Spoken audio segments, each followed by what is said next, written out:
I just encountered an Anakin Padme meme where, so picture the Anakin Padme meme format.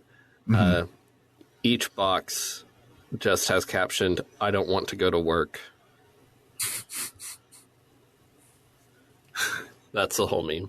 I like it. I also saw the meme where it just had the actual dialogue from the scene on it, which was pretty great.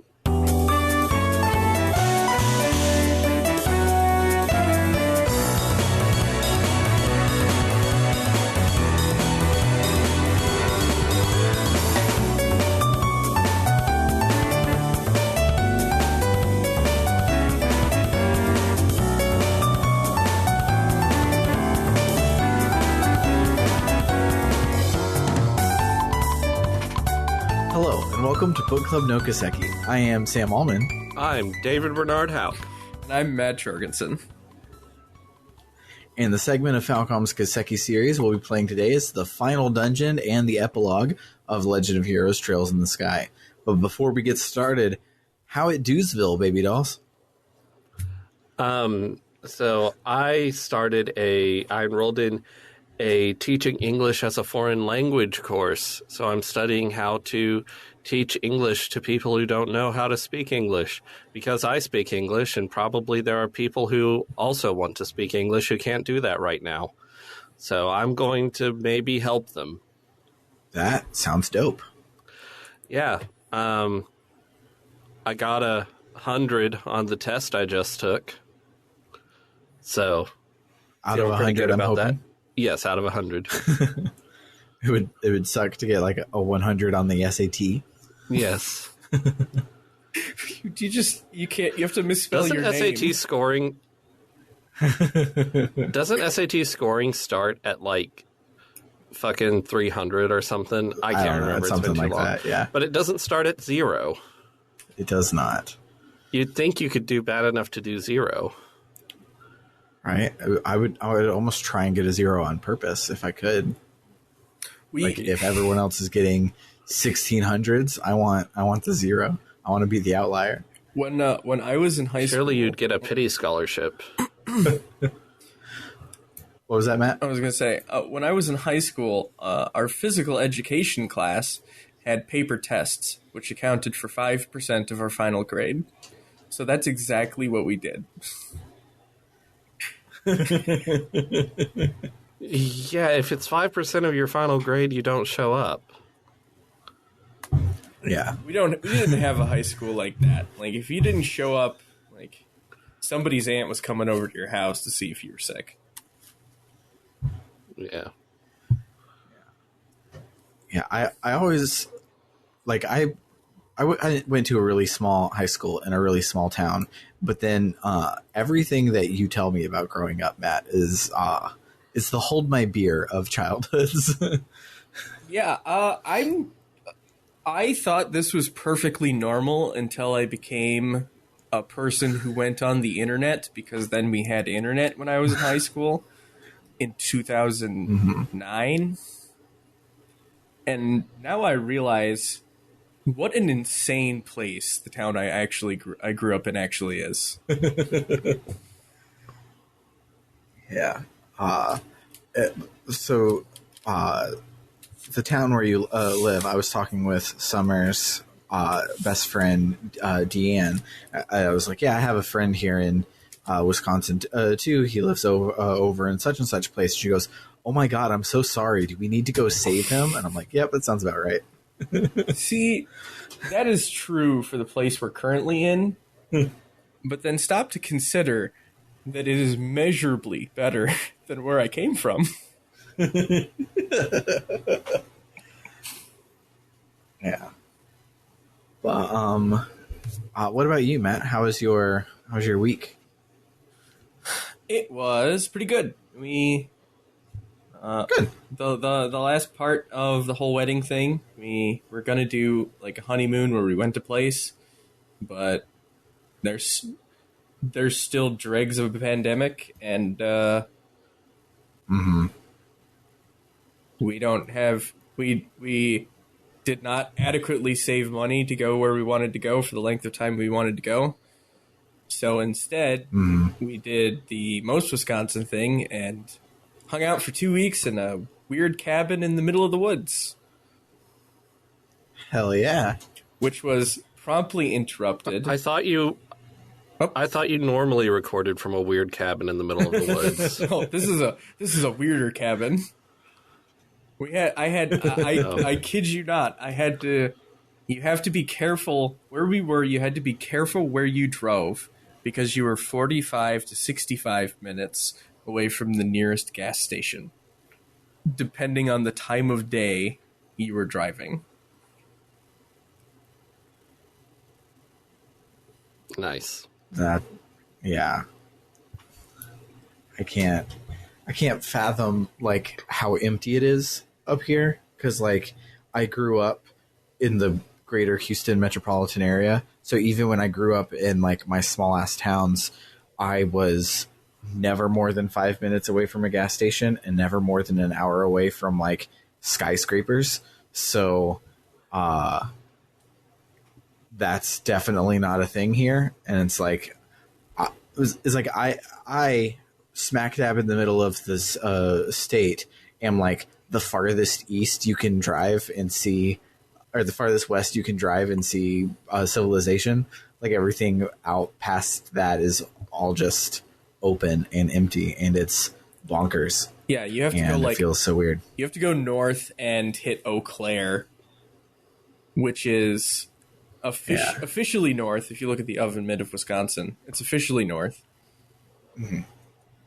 It's weird. I could go into it, but we have things we need to do. Anyway. Yeah.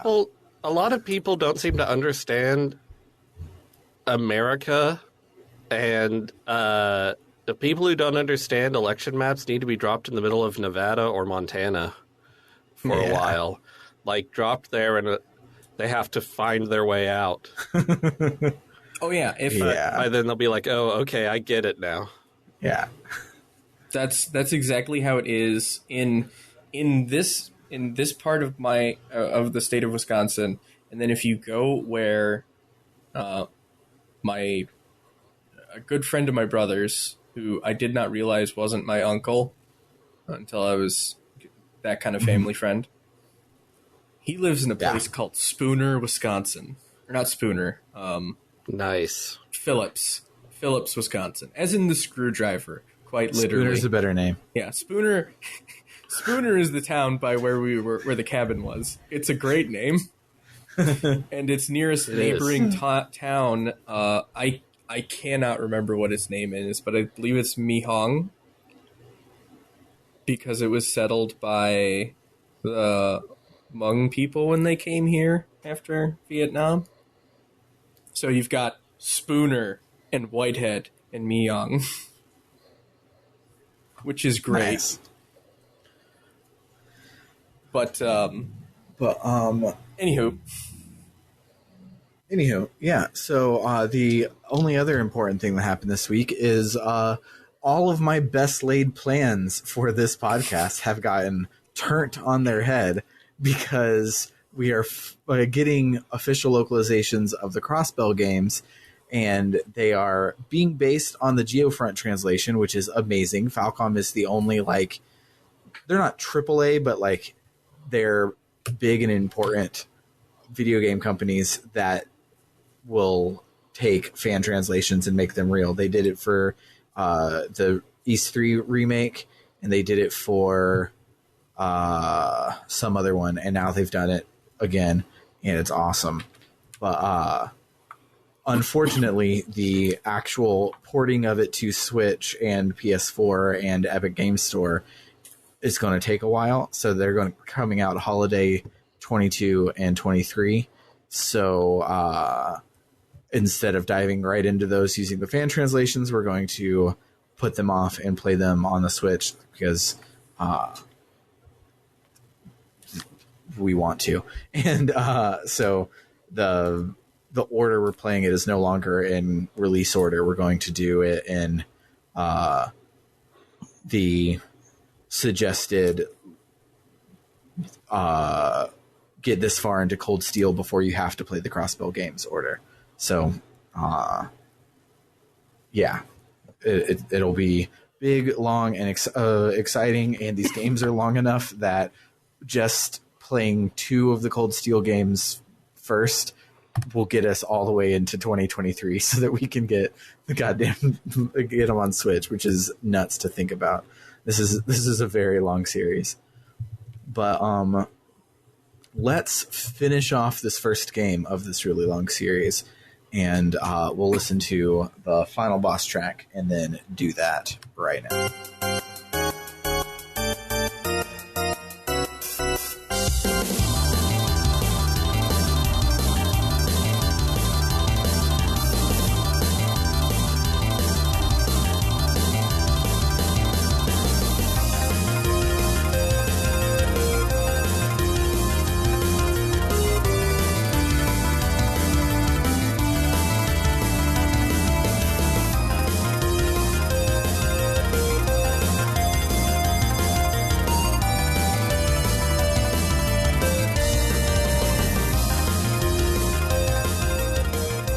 So when we last left our heroes, they had followed Richard into his big-ass dungeon underneath the castle, and they were going to go and stop him from getting the areola, so that's what we're doing this time.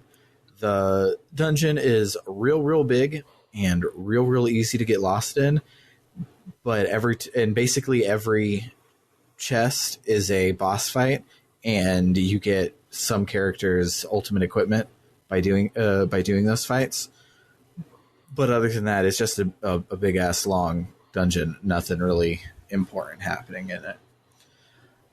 After half of the dungeon, we make it to the first little like big room clearing thing where we're going to call our party to come up. But before we can call them, Almathea is there. She says that she doesn't even care that they lost the castle and most of the province already, because once Richard has the Shining Ring, he'll be unstoppable. She is now a robot whisperer, so she calls in some robots to fight with her, and she fights us. And Estelle is like, no, how did you get here before us? And Almathea's like, how did we, Robot? And Robot's like, well, you got me. By all accounts, it doesn't make sense.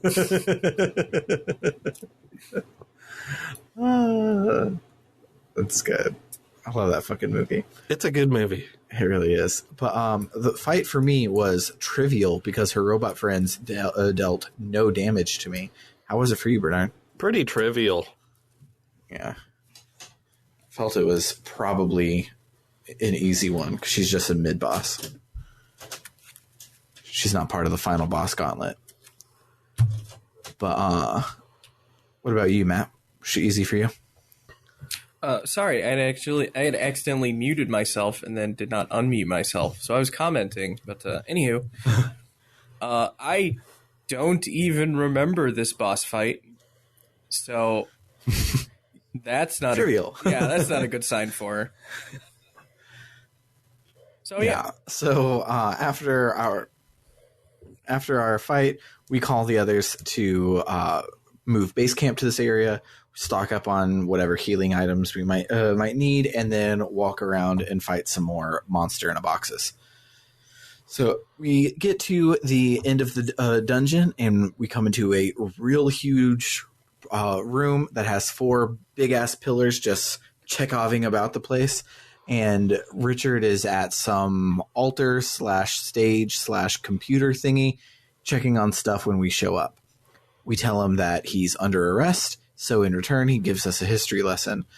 Long ago, the ancients were granted the power of the septillions, of which the areola is one, so just having access to an ancient weapon would be enough to stop another invasion because Liberal would have a power that no one else did. And Estella's like, yeah, but we won the war last time. And Richard's like, only because of Cassius, so now we need a miracle. And Estelle says that the real miracle is the friends we met along the way. Like, literally, that's what she says. And she says that Cassius may have had the strategy, but it was Professor Russell who made the airships, and the Queen gave like hope to the people. And Morgan was leading the troops to execute the plan. So while Cassius was a hero, he won because he was working with others and everybody was important. So if push came to shove again, we don't need some ancient magic doohickey to survive because we all have each other. And Richard says, but I want an ancient magic doohickey, and proceeds to continue with this plan anyways. So Joshua smells something fishy. He's like, so let me get this straight. There was an ancient magic under everyone's noses for millennia, and you found it just now, months after starting the intelligence division. And you, like, the key to all of this is the black orbment that's like more powerful and better machined than even what Professor Russell can make. And he's like the best, invented the whole thing. So how the hell did you get all this stuff? And Richard refuses to answer because he doesn't know. He has lost his memory just like Kurt and the Capuas and Dalmor did. He says that it doesn't matter how he knows it. He just knows that it's right. So he's going to sick some robots on us to take us down. So we fight. He was a little bit hard. What about for you guys? I don't remember having... Sorry, I was yawning. He was a little bit hard. Yeah, I remember not being, like, destroyed by him, but his fucking S-craft that he uses a lot basically would kill my dudes, and I would have to pause what I was doing and get them back up. The S-craft was pretty bad, but after what the next boss, or the boss after the next boss can do, it didn't seem so bad in hindsight. Yeah, it does have a badass animations, though. Yes, there's blood. Yeah. It's very Kurosawa. Yes. The amount of blood. Were you about to say something, Matt? Oh, I was going to say, that's probably also where I'm at, is if the boss that Bernard is talking about is the one that I remember. Yeah.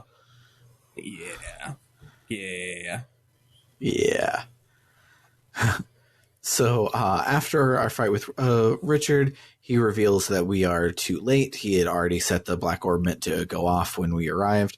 So it shoots out its 0-point energy wave and powers off all of the orbments in the dungeon. The emergency power comes back on, but a voice from the computer says that the confinement towers are no longer operative, so they go into the ground. The voice says that because the gospel has been activated, the Ring Guardian has been released, and all personnel should vacate the facility for safety. We look over to Richard and are like, what the fuck is happening? And he's like, I have no idea. I probably should have investigated my memory loss a little more than this. So the walls on the side of the room slide apart in a cool ass pattern and reveal the Ring Guardian, who is a big ass 3D modeled robot. That's right. This final boss is the thing that we loved when it happened in Xenogears, where you're a little bitty sprite and you fight a big ass 3D thing, and it's super cool. It's also hard as hell. It was hard for me, and I have it super duper easy. Because I realized while writing my notes for this one in the LP that, because he mentioned that buffs are really hard to come by in this game, and I'm like, I have buffs all the time. Like, what are they talking about? Every single one of my crafts has a buff. That's a thing that they added in the Evolution version, because they add it in, I don't remember if they add it in Sky the Third or in the Crossbell games, but like that's a normal thing going forward, is that crafts have buffs and debuffs attached to them, but they do not in the PC version. So I just buffed all of my people and debuffed the bad guy, and I had like a lot of crafts had like impede debuffs put on them, so I would just impede the shit out of the boss when he would have his big old things going. And so I was interacting with the systems. It still was like an engaging boss fight, but I was probably in way less danger than you guys were. I was in a lot of danger. I mean, I beat the first phase on my first try, but the second phase where he puts his robot arms on his robot arms is tough. Yeah. It took me 3 tries, and that is with the PC versions. It makes it easier after you retry. I got really far the first try, though. I was thinking I might do it, but then it did the annihilation attack, and it killed me. Yeah. I do love.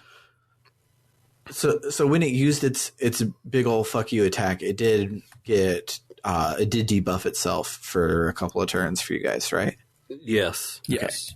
Yeah, I love, like, ever since Shining Force 1 with the battle on the big ass bridge with the big ass laser, I've loved that mechanic in RPGs is survive this big ass thing and don't try and heal right after. Like, you have to go and punish it immediately. And I like that. It keeps you on your toes. But it's real hard. So I actually had a real tough time with the first phase. I was stuck on that for I think it took me 5 or 6 tries. But once I cleared the first phase, I cleared the second phase super easy. Like, it was and I don't know if that was me figuring it out or if the game was finally like, dude, you're not going to get this. Just here you go. Yeah. Speaking of that system on the PC, did I ever tell you about the first time I was playing this game? And I was at the bottom of the Capua's dungeon, so way back beginning of the fucking game. And I survived the actual boss fight with like 1 HP on Estelle, and Joshua was dead. And then you have to fight like a bunch of little mooks to get all the way out, but I had no healing items, no anything. So the only way I got out is I would go into the battle, die like 30 times so that my first turn would be heal all and super critical or whatever. And I would have like 2 turns before the bad guys would even move and go and kill them all so that I could make my way out of there. 'Cause I was ready to die. Nice. Yeah. Oh, that reminds me of something really annoying that happened during my fight with Richard.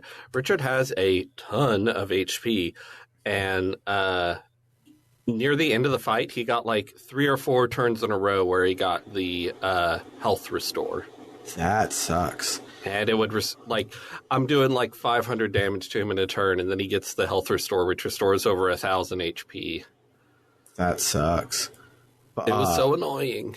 Speaking of the PC version and annoying things, does it still have the bug where if you use the speed up button while Joshua is using his S-Craft, it does 0 damage? Not to my knowledge. Yeah, I don't think I noticed that either. On the S-Craft I was using. Yeah, so again, this was several years ago when I was playing it on the PC, but because like by habit, like I had mapped speed up to the forward and back buttons on the side of your mouse. I had mapped it to there and was just speeding up willy-nilly all the time. And so, but for Joshua, I would have to let it play, because if I was holding down the speed up button at the end of his S-Craft, it wasn't that it did 0 damage. It would skip the damage calculation step, and it just would do the big animation and nothing would happen. But That's just wild. a weird thing. Yeah. But I would hate to have to watch any battle animation in this game regular speed. Yeah, like the animations in this game are great, but they are slow. Like watching them at super speed is very satisfying. I really like how they all work, but I couldn't imagine not doing it fast, because it's garbagely slow. But Yeah. So after the fight, the robot collapses to the ground, and Richard is like, "Oh, hey, if this was the Ring Guardian, where the fuck is the ring? Like, where's the areola that we were here for?" But before he can figure any of that out, the robot gets back up. He he fights it for us so that we can escape. He says that his plan to save Liberl had already failed because the areola isn't there. So saving us so that we can live to fight another day is about all that he can do to repent for his sins. But then he gets caught up in the giant robot hands, and then a voice from the distance says, "Well, if you think of a battle as hopeless, then it will be, and it's Dad." He comes in like a wrecking ball and destroys the robot to death, and then he gives us a boss fight with everyone's S-crafts prepared so you can win like a badass, unless you're like me and Bernard, who had Chloe, and her S-craft is jack shit. So you still have to. Craft is really good. It's heals, and you don't need that at this point. Nope. So you destroy it dead, and then you catch up with Cassius for a bit. Cute little father-daughter banter, and then we ask like, "What's the situation like on the surface?" And he says that General Morgan and Sid have everything under control, and Richard was like, "Oh, we had both of them like hostage and like under our control, but you freed them." And and Cassius is like, "Yeah, but basically that's all that I did. If I were out of the picture, you still probably would have lost today, because not only are Estelle and Joshua here like kicking your ass right now, but like Sid is an awesome general, Morgan is an awesome general, like everyone is good. It's not just me."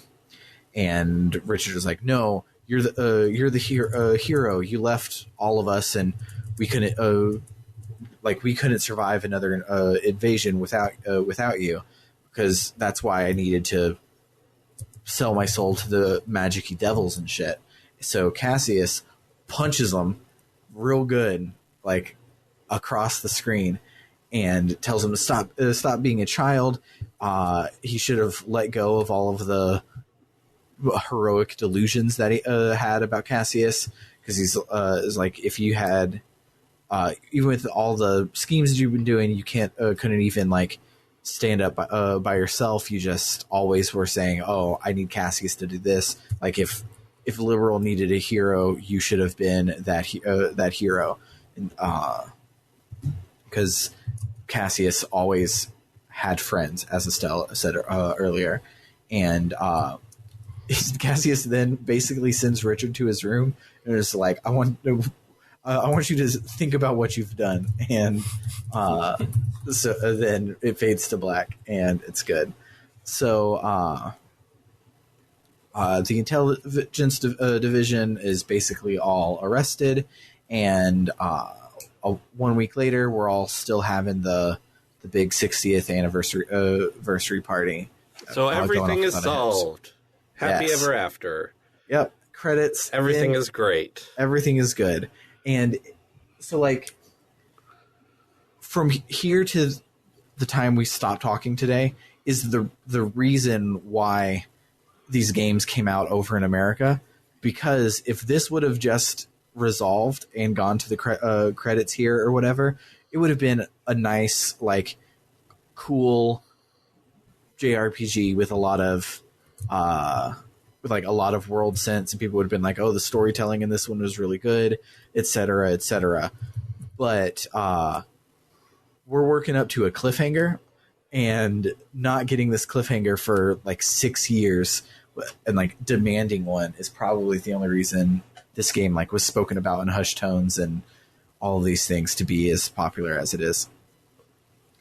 After some montage of the birthday party for the queen, we go back to the Bracer Guild where Elnon takes in, gives us our last quest turn in and gives us a letter of recommendation, which is the last one that we needed. So Cassius is like, okay, with all the rules of the guild, you now are full-fledged bracers. Show me your letters of recommendation, yada yada yada.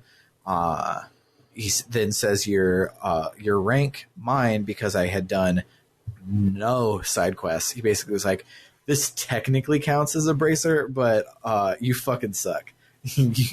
And it was great because I didn't do a goddamn thing. I didn't even like pretend to do any of the side quests. I just blasted through the game. I blasted through the game and managed to be rank 3 and look pretty good. Nice. I mainly only side quests I did was like there's a big monster on the road, so I'd find the monster on the road, and then I would later go to the Bracer Guild and find the thing on the board and be like, yeah, I did that. Nice. It was just in my way, but I did it. Yeah, I suck. But so he gives us our full-on official bracer emblems so that we can now take jobs whenever, wherever. We thank everyone for helping us, and Elnon says, sorry to break up the happy occasion, but Cassius is no longer a member of the Bracer Guild. He's basically going to take Richard's job or Morgan's job. He's going to be in charge of the Royal Army because shit's in disarray, and he's very qualified for it. Eldon is like, sorry to break up the happy occasion, but something's happening that's not about Cassius, and we can't have that. Can we take a second to stop Definitely and appreciate that it took literally saving the continent to get our two dorks in charge to be bracers?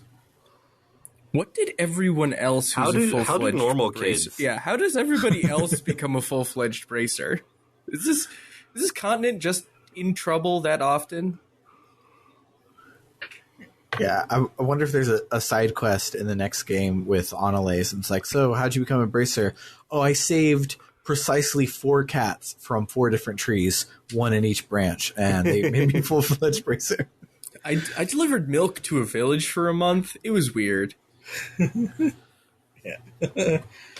But spoilers that Annalise is in your party when you start the next game. I literally have only played an hour of the next game, so it's not that much of a spoiler.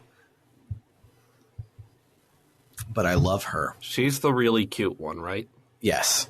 Okay. Annalise is the cute one. Karna is the hot one. Kurt is the amnesia boy. Those are the only ones that I really know of. And then I think there's another. Yeah. But I don't know if Kurt or Karna join your team. It would make sense if they did, but I don't actually know. So, Cassius is like, yeah, I gotta go and help the army because they're all fucked up now, but you guys have 2 full-fledged bracers to take up my spot. So, we then get a really cool walk and talk scene where the Josh, Estelle, and Cassius are just walking down the parade grounds while the text boxes are going. I really, really liked it. But Cassius tells us that Captain Almathea is, like, they went to go like pick up her body and she wasn't there. She's hiding out somewhere in the ruins, and the Sky Bandits escaped, and the special ops are still at large. so he has a lot of work to do. So he has to like leave right away. He can't just hang out with us. And he mentions that the whole like magical barrier that we unleashed upon the world, nobody really knows what it does or what's happening with that. We're just kind of hoping that it'll be okay, because there's a lot of like political shit that they have to deal with first. And he says that they did with in their like debriefing investigation, they found out that the black orbment came from the Lieutenant Lawrence, and Estella's like, oh shit, fuck that guy. Like, we had to fight him, but he did take off his helmet when he was fighting us, so I can give like the sketch artists description so we can get it, like we can try and figure him out. And Josh was like, wait, you saw his face?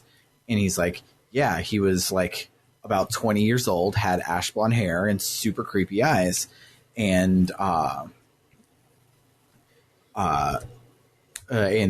she mentions that when he talked to the queen, he used the phrase, you are hardly qualified to feel pity for me.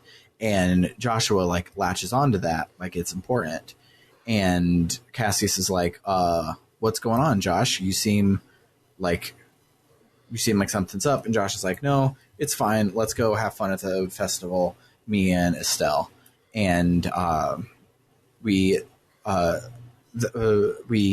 Cassius says that we're going to be sleeping at the castle. So when we're all done with everything, to go back to the castle when we're all done. So,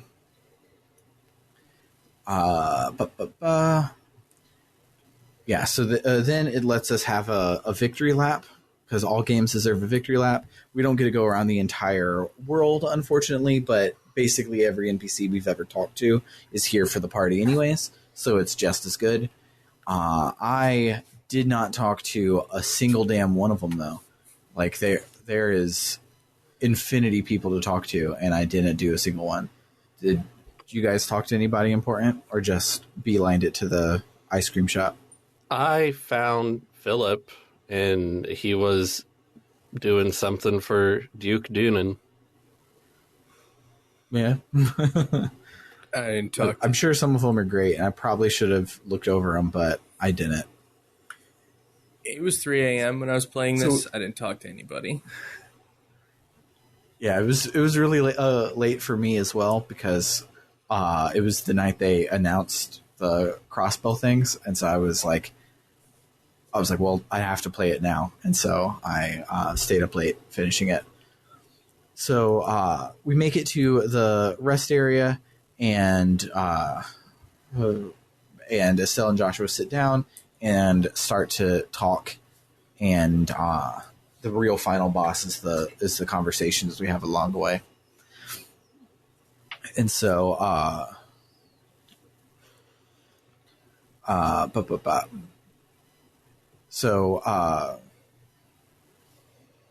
so they're talking about how like they're full bracers now, so they can go anywhere.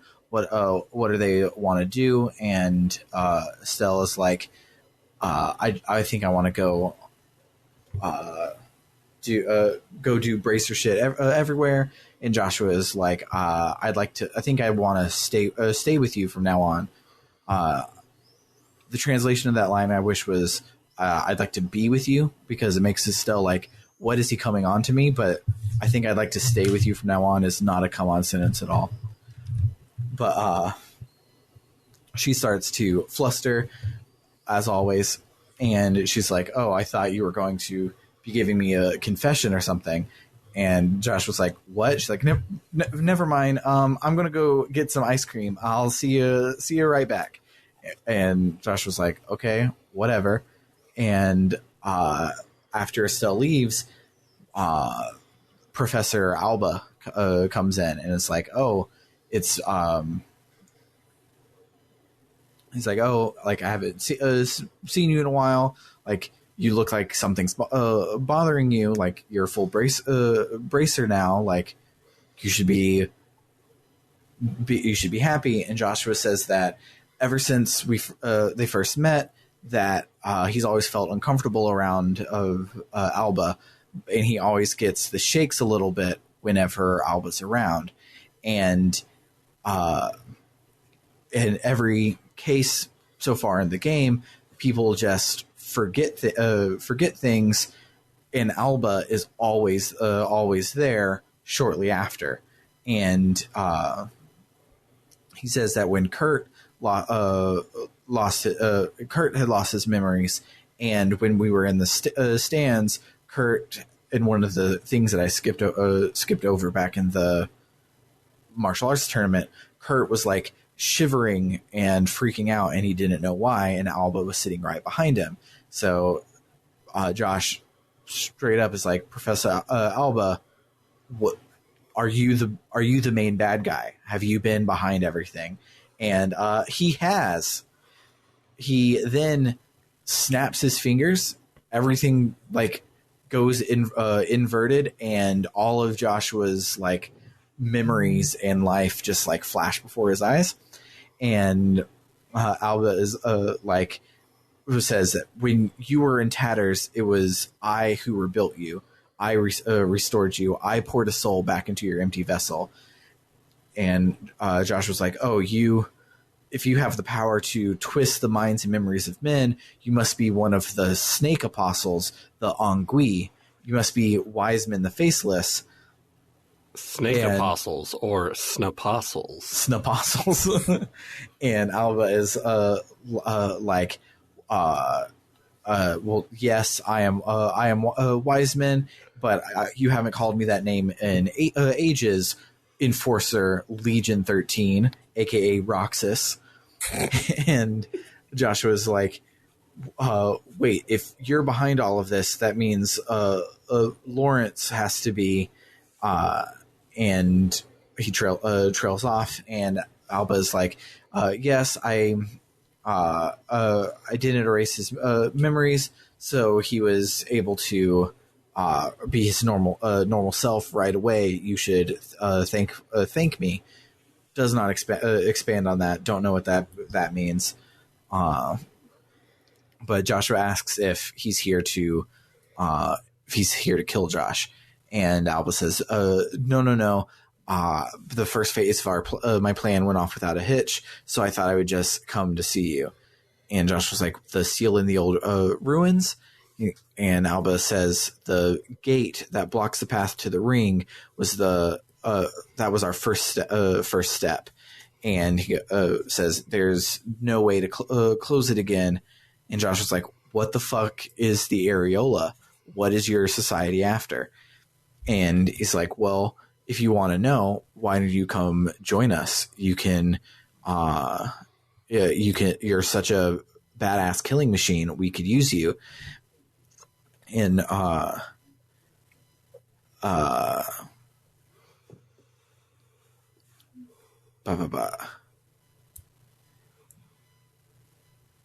and so he, and then he says, you're a badass killing machine, and you have already been doing so much work for us for the past 5 years. And Josh was like, what the fuck? Like, what are you trying to tell me? And he goes, oh, you, like, every month you would come in and tell us everything that the Bracer Guild was up to, and give us information on Cassius. But like, we would wipe your memory every time you'd do it, so that you wouldn't know you were telling us. That's how we knew when to strike, because we needed Cassius out of the picture, but we couldn't like make any moves to make Cassius out of the picture. So when we told him like, oh, he's leaving to go do the thing, we struck, and it's all your fault, Joshua. And so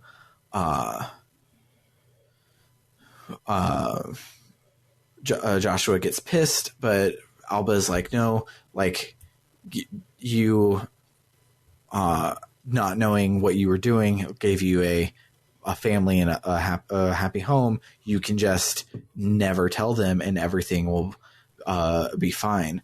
So it's like, but it's like that sort of thing will weigh heavy on you.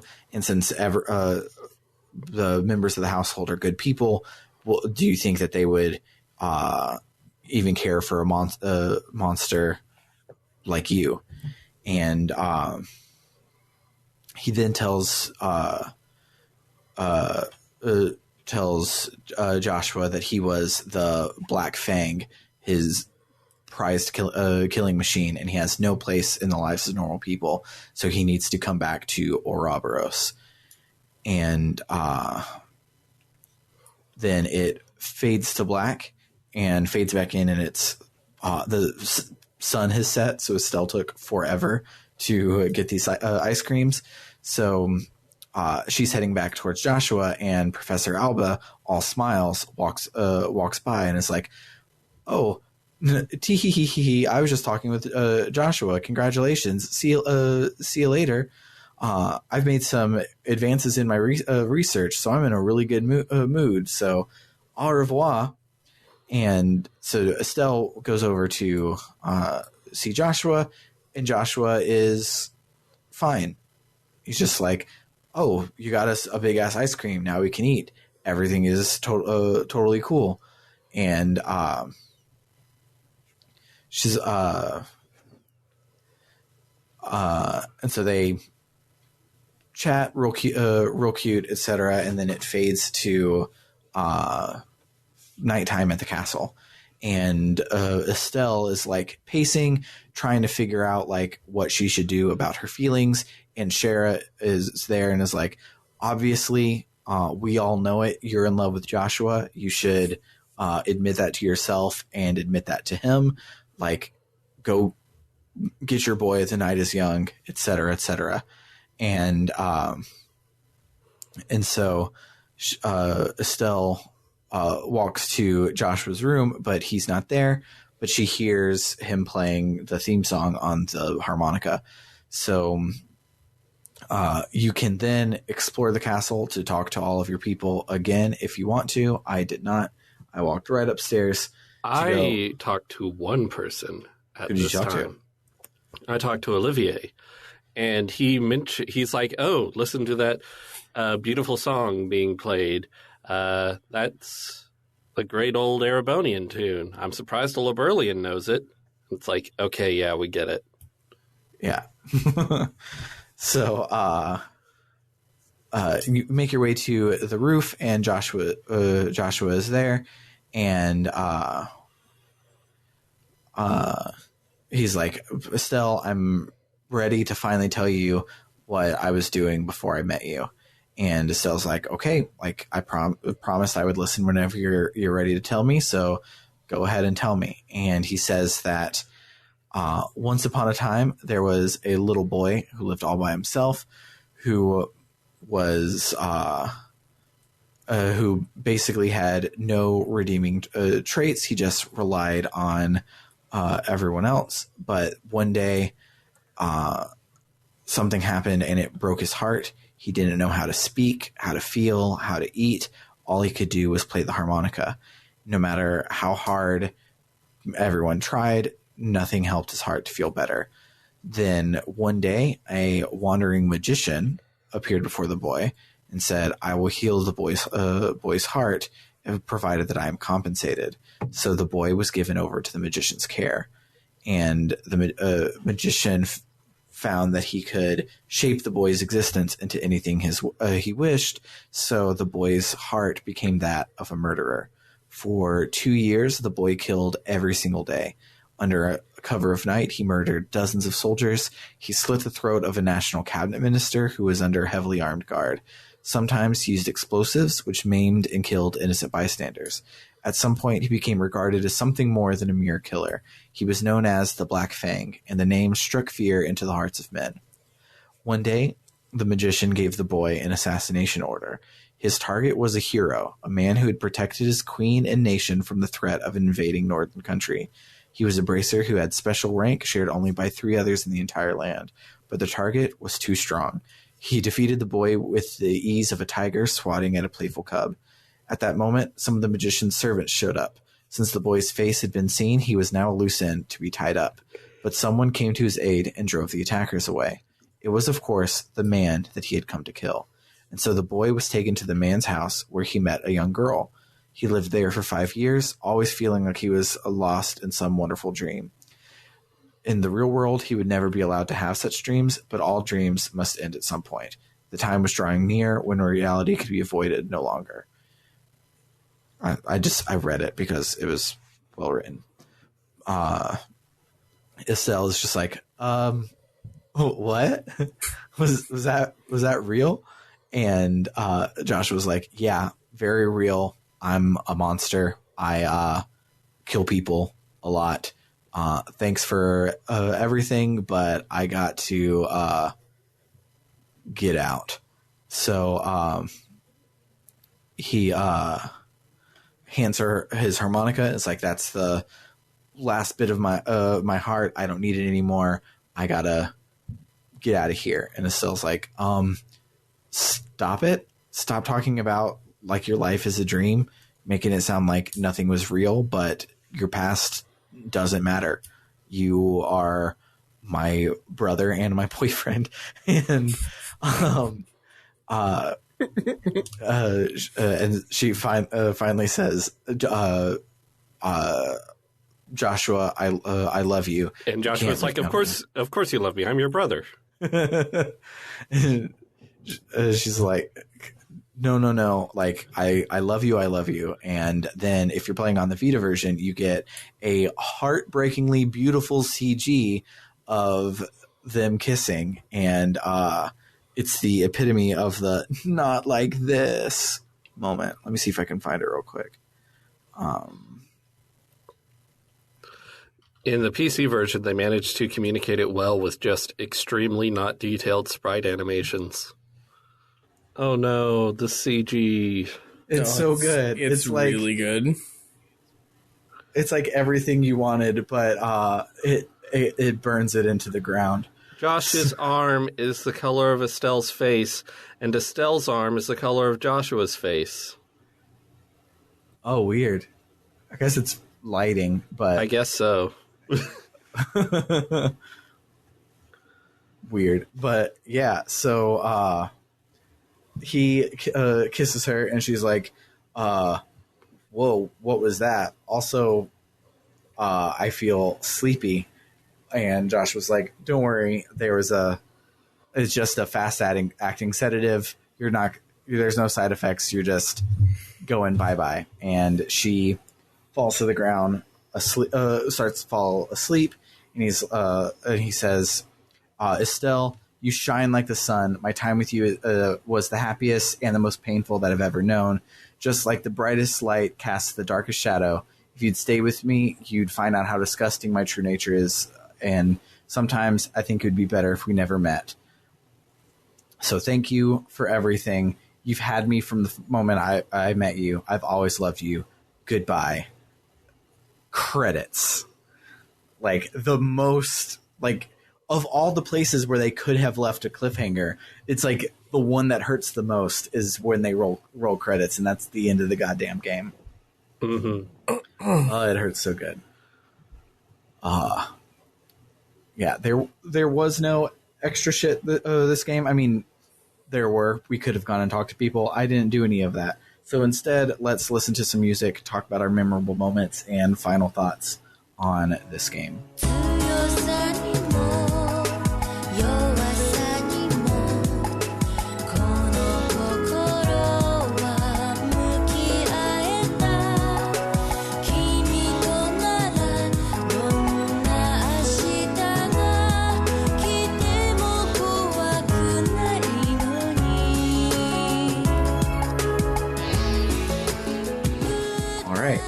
What do you guys got?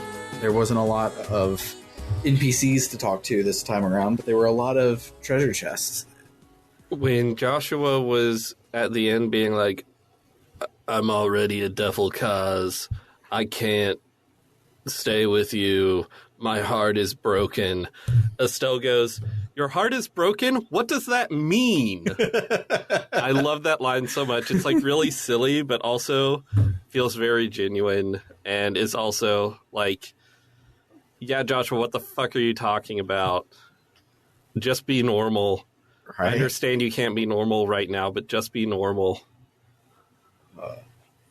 Yeah, I really like the writing in this game. Obviously, it's one of the better written JRPGs, but like every character like feels real in a even when they do like tropey sort of things, they all still like there's nuance all over the place. And so when Estelle says something like, what does that even mean? It is played for laughs, but it also feels like Estelle would 100% say that. And it's all over the game. It's one of the best parts about it.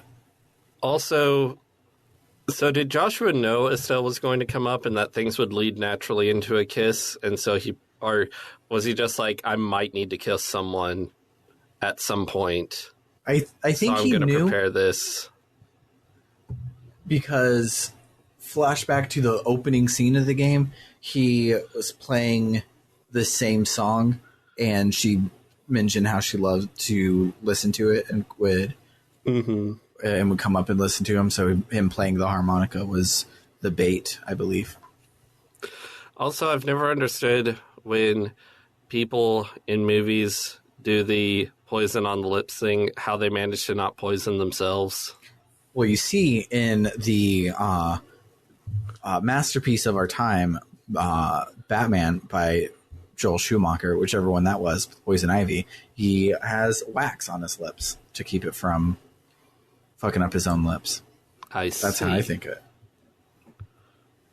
That works. Yeah. But do they have a modern invention like wax in this world? I mean, yes, they had candles. Is wax No, it's not a modern. No, you have me confused. No, I was being silly. Like, I'm having a Mandela effect of like, is wax new? Yeah, candles were just invented, Matt. They invented candles after they invented light bulbs. Yeah. Or when the light bulbs go out. I was like, okay, Yeah. so in my head I was like, okay, you can make candles out of tallow, which is rendered fat. Was it always just tallow? Was it never actually wax? That's something like some dude with a bad mustache made in the 70s?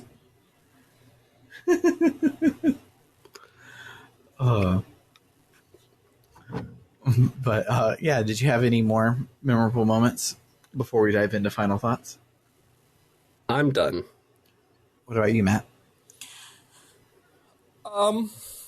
Well, considering I had to like restrain myself from ugly crying through the whole, even your just retelling of the end of this game, I think it's safe to say that I loved it. I love to hate it. I hate to love it. However you want to combine that. Have you played this one before, Matt? I have, as we've discussed, I have Final Fantasy VII to this game so hard the first time I played it, where like I got to I'm pretty sure the boss that stopped me from finishing the game was the giant robot. And I just said, okay, I'll come back to this later. And then this guy named Sam Allman said, hey, you want to be on a podcast where we play this game? And I played it again. Yeah. So did you know anything about this cliffhanger? Prior to playing it? I knew that there was a cliffhanger, because it's a Trails of game. Famous one. Yeah, it's a famous one. I did not know exactly what it was. I assumed it would have something to do with Joshua's past, just because reasons.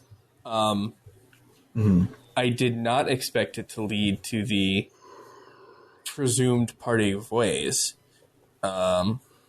And I was not emotionally prepared Yeah. to deal with that at like 4 a.m. Yeah.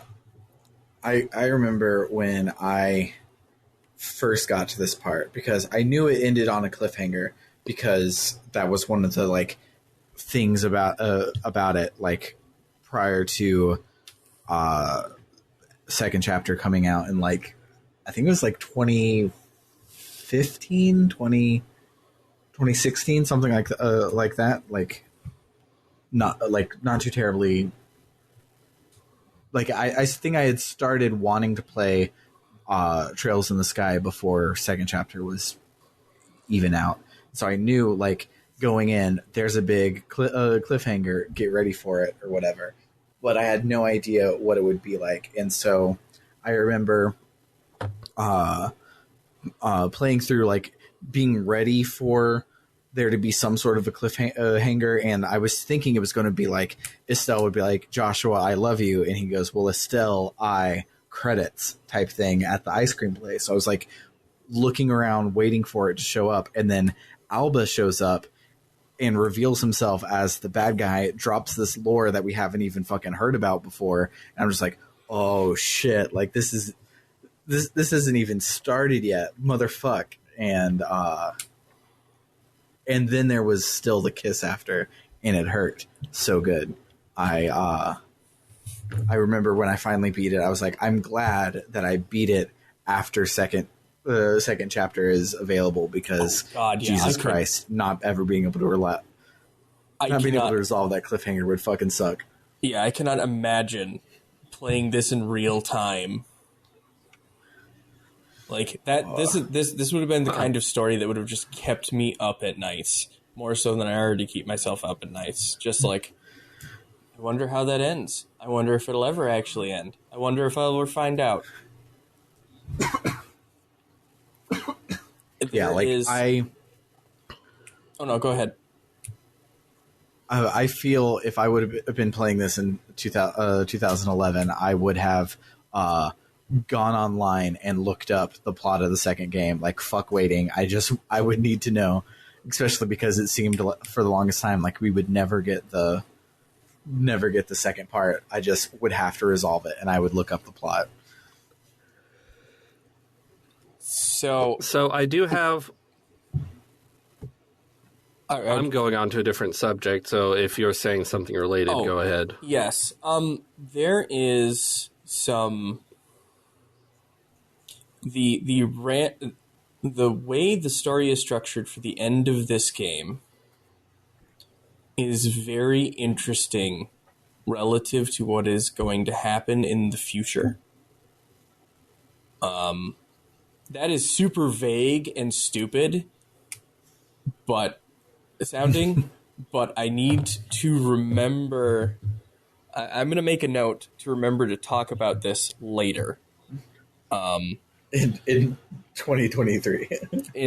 I was telling Sam the other day, I'm looking forward to moving on to second chapter, so that there's only one person trying to hold back spoilers the entire time instead of two. Yeah. Yeah. To be fair, all of, like, Matt could name names and say things, and we would forget, because it's so long before we get to the games that Matt has played. He hasn't played the immediately following ones. That's the thing. I don't think he will, because these are like all caps, oh shit, for the full length of the TikTok, like, combinations that are then like are by that point in Trails of Cold Steel, they're like blasé information that is just casually bandied about. I'm like, excuse me? Interesting. Well, I can't wait until we get there. But Bernard, now that we destroyed your segue, what were you about to say? So the final boss of this game, the robot, actually has a name. That name is Reverie, which I'm sure this is unrelated, But it's interesting because the new Trails game is called Trails into Reverie. It is. And it's also interesting because I wanted to confirm I was remembering that right. So I was Googling Trails in the Sky Reverie, and it auto-completed to Trails in the Sky Reverse Harem. Or not auto-completed, but that was one of the suggested searches. God, I love Jesus the internet. Christ. It's so stupid. Fandom needs to be stopped. But yeah, so I just had a couple quick mem moms before we talk about big thoughts. In lieu of NPCs, all of mine come from treasure chests this week. One of them just says no. Which is good. There's another one that says, congratulations, you found the ultimate treasure, air.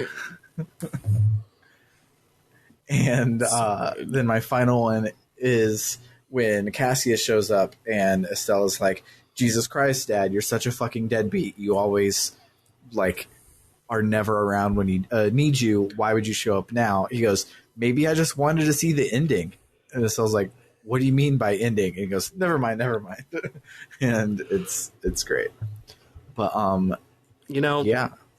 Talking about those chests that always have a joke instead of having something in them, I'm the type of person, if I were making this game, I would have had there be one chest that has something extra in it if you check it again. Put it probably in the Capwa's dungeon. So you find that and you check it, and you're like, oh shit, sometimes chests have extra stuff in them. Yep. But that's the only one. See, doesn't one of the Dragon Quests do that with the little bags on the wall? I think Maddie's talked about that. I'm not sure. Dragon Warrior Monsters 2 Kobe's Adventure, there is one chest where if you click on it a third time, you realize there's a false bottom, and it has rotten meat in it. Nice. I'm sure you can do something with the rotten meat. You can feed it to a monster or something. Yeah. Or actually, no, this is a Dragon Quest game, so probably just you can sell it for 1 gold.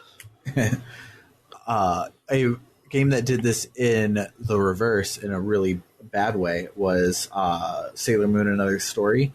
The whole game, clicking on boxes and everything does jack shit, but Jupiter's ultimate accessories are randomly in barrels in her solo chapter. So if you don't grab them, you lose, and Jupiter sucks.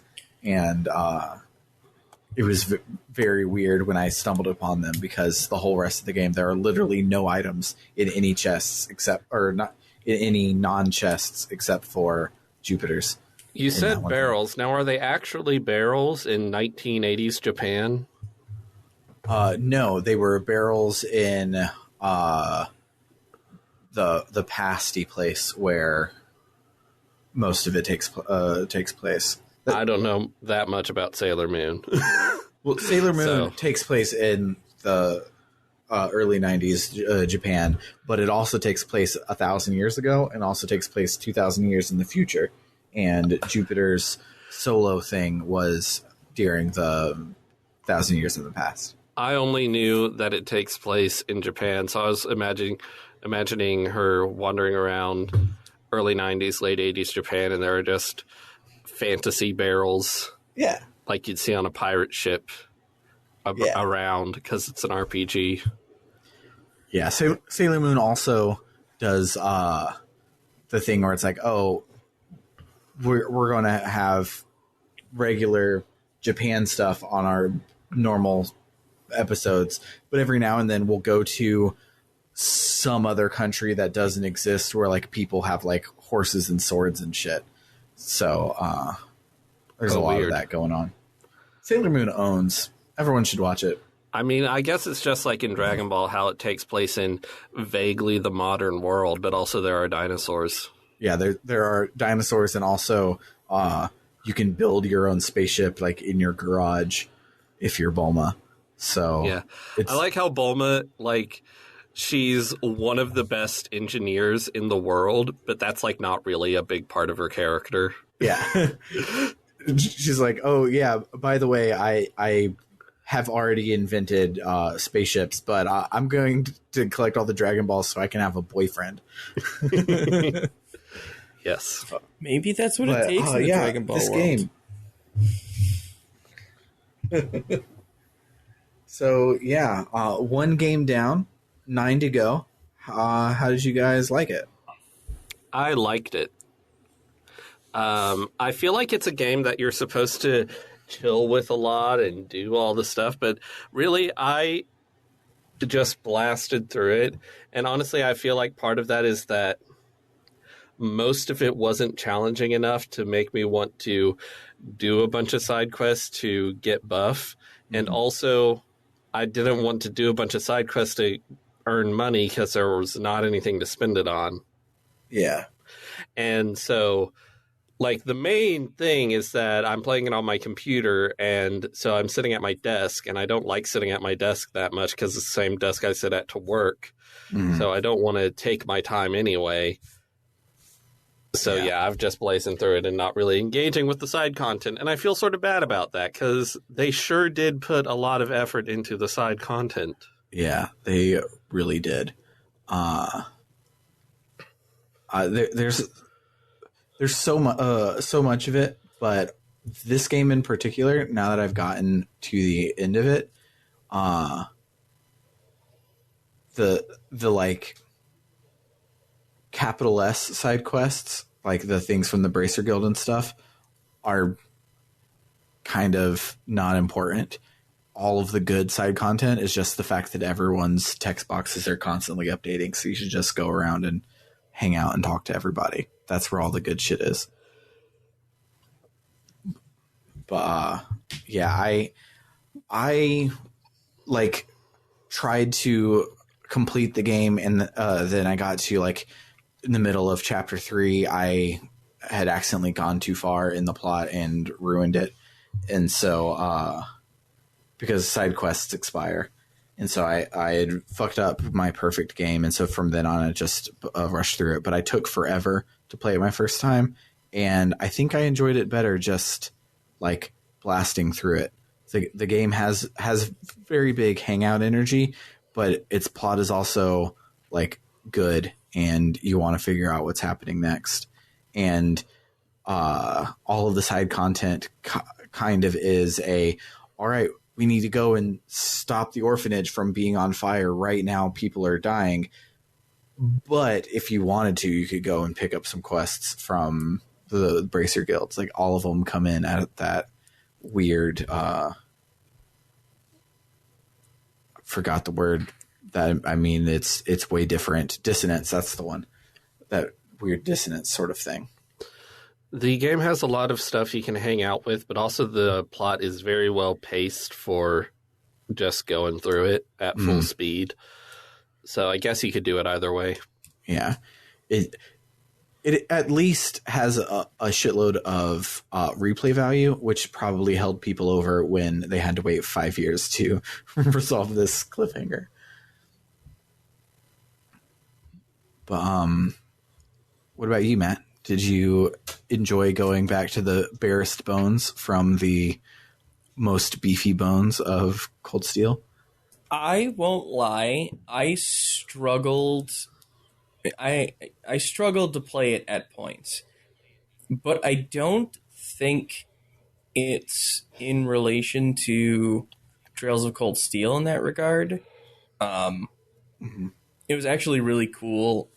A lot of instances to go back and be like, oh, this thing or this person, like watching Rogue One and having Vader show up. Like, it's just it's the cool throwback that like shouldn't be a throwback, but because of how I did things, it is. I think the reason I struggled with it is I had so many false starts playing Trails in the Sky over the years. And it, finally every time was just a little bit harder to go back and play. I was like, oh, but I made it so far into the game. I don't want to go back and do it again. but like in that super first world, like, ugh, you mean I have to watch Dragon Ball again? I guess, fine. Mm-hmm. But I'm... Yeah, it's like... No, go ahead. I was just going to say, yeah, the opening, especially when Estelle talks about her mom in the clock tower, is so, like, exquisite of a scene, but I had to play it 3 times in my life, and it's like, it's the tastiest shoe leather to ever chew on, but it's still, like, I gotta do all this crap again. But, like, I hit a point where... once the tempo of the end game story really starts coming into view and really starts picking up, where I was like, okay, no, I'm back in. Mm-hmm. This is great again. And now I'm even more excited to play just more of the series in general. Mm-hmm. I will say, I definitely... I love the pixel art, but there's something about that PS2 feeling art of the Trails of Cold Steel and later games that I'm like, this is the aesthetic for me now. Mm-hmm. But which is all to say that, like, it's still a really great game, and I really enjoyed my time with it. Other than that last little part, like, that was a traumatizing section to play, like, just before, because I played a bit of it and then finished as much as I could just before the wedding, and then finished the game just after the wedding, and it hit so different than I thought it would.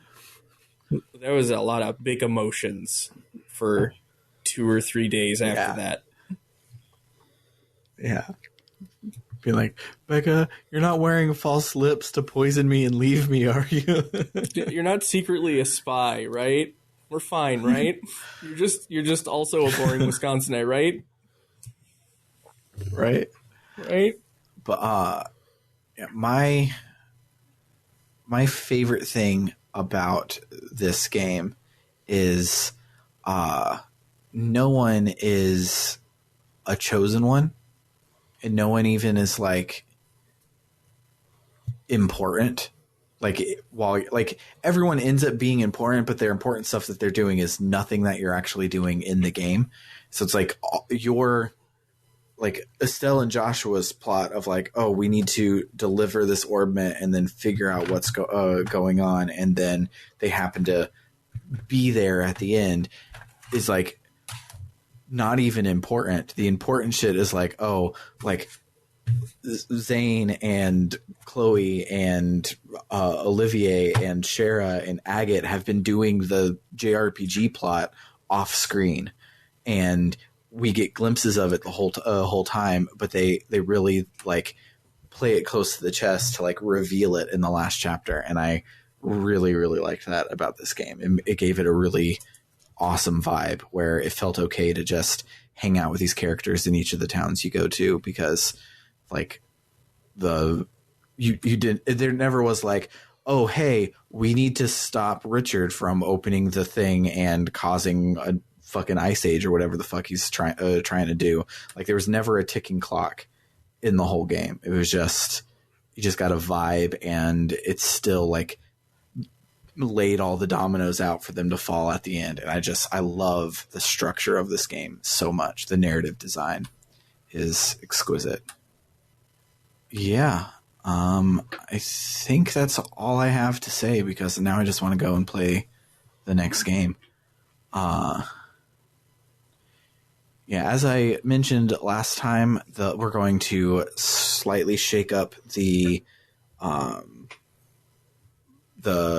logistics of season 2, where we're going to just blast through the plot like it's a normal ass book club episode, and then we'll have an episode maybe 2 if we need to. I don't know how much like better and more involved the side content gets in the next game, but we'll do a big old like the shit you missed on this game there in the last, like a final episode for it. So that's when we'll cover the books and major side quests and things like that.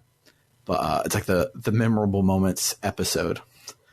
But yeah, we will be playing the prologue next episode. Dive in right in 2 weeks, and Matt will be taking the reins, and I'm excited to not have to talk nearly as much because I do this 2 other episodes a week because we have to do long casts now. So yeah, if you liked what you heard, you should check us out online. These are only available online. That's the spiel from the wrong podcast. So this series could not happen without the support of our Ko-Fi backers. So thanks to everyone who has been supporting us. If you are listening to this in the after times, you can head on over to www.rpgbook.club, where you can get access to these episodes a month before everyone else. There will be a couple in the bank by the time you hear this. So if you want to resolve this cliffhanger, head on over. We've started talking about it already. Next week, like I said, we'll be playing the prologue, which is, I forget what it's titled. I knew it, but I have forgotten it. So we'll be playing the prologue of Trails in the Sky. SC stands for second chapter. And yeah, I'm looking forward to it. For Book Club No Kiseki, I am Sam Allman. I'm David Bernard Hauk. I'm Matt Jorgensen. Adios, amigos.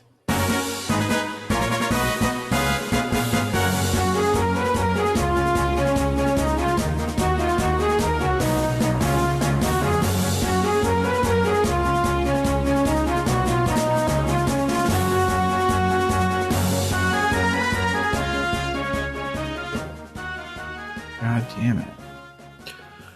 Earlier, when you were talking about Professor Alba, you accidentally said Professor. Professor. And now I'm thinking about how I want to hear a story about baseball. When I hear Professor, I think of Professor Layton in The Malignant Growth. Yeah, exactly. That is what the reference. Oh, I get it now. Baseball! Yes. I'm 42! I'm so lost. Professor Layton in The Malignant Growth troubles me because I love it so much, but also it's like deeply bad, and I can't recommend it to anyone because it's really not a good thing. Yeah. It does not put good into the universe. No. Like, the only good thing about Professor Layton in The Malignant Growth is joking with your friends about it. Nothing that happens in the actual thing is funny, but saying, "Hey, Professor," to your friends is. And I don't understand how that works, but it does.